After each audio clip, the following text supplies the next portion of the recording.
DDMA की meeting पे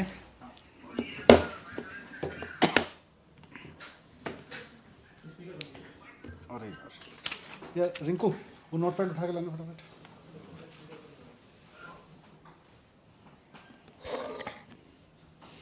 एक मिनट।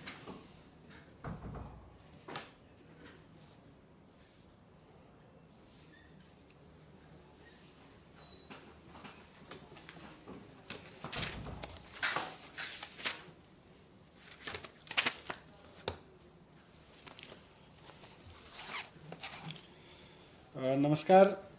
दिल्ली में और दिल्ली सहित पूरे देश में ओमिक्रॉन जो वायरस है, कोविड का वेरिएंट है, उसका ग्राफ लगातार बढ़ रहा है, उसके केसेस की संख्या लगातार बढ़ रही है।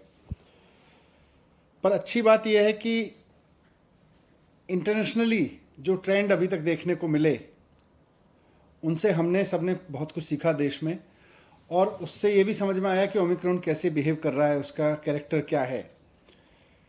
तो इससे नुकसान ज़्यादा नहीं हो रहा। ये वही ट्रेंड शो कर रहा है जैसा ओमिक्रॉन ने दुनिया के और देशों में शो किया है। आज टोटल में देखें तो दिल्ली में इस समय करीब करीब पिछले 8-10 दिन में जो केसेस आए हैं, पॉजिटिव केसेस टोटल इस समय दिल्ली में करीब 11,000 हैं। अब उन 11,000 में से हॉस्पिटल में देखें तो करीब 350 केसेस हैं। उनमें से भी ऑक्सीजन पे देखें तो केवल 124 केस हैं। अब वो 350 में एयरपोर्ट से आए हुए लोग भी हैं, उसमें किसी और वजह से हॉस्पिटल में गए हुए लोग भी हैं, लेकिन अगर ऑक्सीजन पे देखें तो 124 लोग हैं कुल मिला के, और वेंटिलेटर पे देखें तो 7 लोग हैं।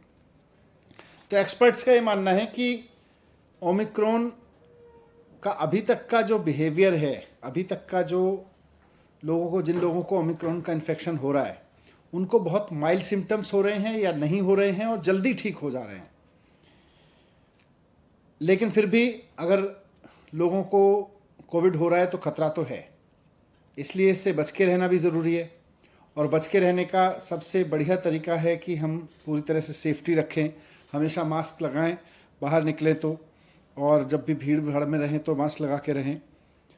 होम आइसोलेशन इसका सबसे बढ़िया सॉल्यूशन है कि अगर किसी को कोविड हो जाता है और कोई सिम्टम नहीं है तो सारे एक्सपर्ट्स का ये मानना है कि होम आइसोलेशन ही रहना चाहिए।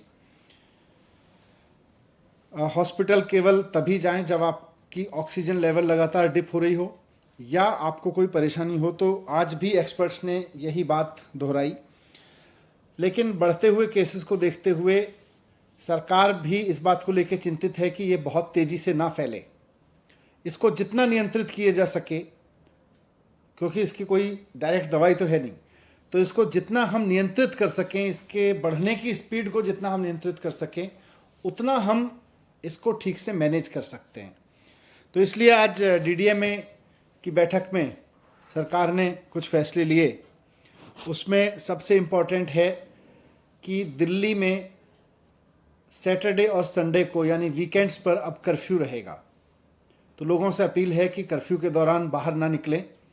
बहुत ज़रूरी होने पर हॉस्पिटल या कोई बहुत एसेंशियल ज़रूरत पर ही बाहर निकलें, लेकिन सैटरडे संडे को कर्फ्यू का पालन करें, घर में रहें, वर्क फ्रॉम होम करें या परिवार के साथ बैठें। दूसरा, केसेस ना बढ़ें, इसलिए ये भी फैसला लिया गया कि जितने भी गवर्नमेंट ऑफिसेज हैं उनमें एसेंशियल सर्विस वाले ऑफिसेज को छोड़कर सबको अभी दफ्तर आने से मना किया जाएगा और केवल ऑनलाइन या वर्क फ्रॉम होम कराया जाएगा। तो government offices work from home mode पे रहेंगे या ऑनलाइन मोड पे रहेंगे। प्राइवेट ऑफिसेज को 50% अलाउ किया जाएगा, वो 50% कैपेसिटी ऑफलाइन रखें और 50% ऑनलाइन या वर्क फ्रॉम होम रखें। एक और समस्या अभी पिछले दिनों में आ रही थी कि जो हमारे बस स्टॉप्स हैं दिल्ली में, लोग क्योंकि किसी न किसी काम से बाहर निकल ही रहे हैं, तो जो बस अड्डे हैं, बस स्टॉप्स हैं, बस स्टैंड हैं छोटे छोटे, और जो मेट्रो के स्टेशंस हैं, वो सुपर स्प्रेडर बनने का खतरा आ रहा था, क्योंकि आधी संख्या कर दी गई थी मेट्रो में कैपेसिटी की, और साथ साथ बसेस में भी कैपेसिटी की वो आधी कर दी गई थी संख्या, और उसकी वजह से मेट्रो स्टेशंस पर बहुत लंबी लंबी लाइनें लग रही थी, बस स्टॉप्स पर बहुत लंबी लंबी लाइन लग रही थी, वहाँ भीड़ हो रही थी, कई जगह भीड़ अनियंत्रित भी हुई, और ऐसे में कोरोना ओमिक्रॉन जो है वो सुपर स्प्रेड हो सकता है वहाँ से। इसलिए इसको देखते हुए ये भी फैसला लिया गया कि बसें और मेट्रो पूरी कैपेसिटी पे चलेंगी, लेकिन एक भी व्यक्ति को बिना मास्क के अंदर अलाउ नहीं किया जाएगा। तो अगर आप बस में जा रहे हैं या मेट्रो में जा रहे हैं तो बिना मास्क के आपको किसी भी कीमत पर अलाउ नहीं किया जाएगा, ना सिर्फ चढ़ना बल्कि वहाँ यात्रा करना भी अलाउ नहीं होगा। लेकिन बस और मेट्रो अब फुल कैपेसिटी पे चलेंगे, ये भी डिसीजन लिया गया। एक बार फिर से मैं कहूँगा कि घबराएं नहीं, घबराने की ज़रूरत नहीं है। मास्क को एक हथियार बनाएं, साथ साथ बहुत ज़रूरी हो तभी घर से बाहर निकलें, और जब निकलें तो अगर मेट्रो या ट्रेन से बस से जा रहे हैं तो उसमें भी ध्यान रखें कि मास्क लगा के चलेंगे। लेकिन सैटरडे संडे पूरी तरह से कर्फ्यू रहेगा। सर, कर्फ्यू रात में और दिन में उसको थोड़ा सा बता देगा? नहीं, रात में तो लगातार चल रहा है, ये दिन में भी रहेगा। और इसमें एसेंशियल सर्विसेज के लिए किन किन कैटेगरी को आप लोग? एसेंशियल सर्विसेज पहले से, अब पिछले 2 साल से लगभग चल रहा है, तो खाने से लेके और मेडिकल से लेके और पुलिस और इस तरह की जितनी भी चीज़ें हैं एसेंशियल सर्विस में, इमरजेंसी सर्विसेज में, फूड आइटम्स, सब्जी और ये सब को नहीं रोका जाएगा।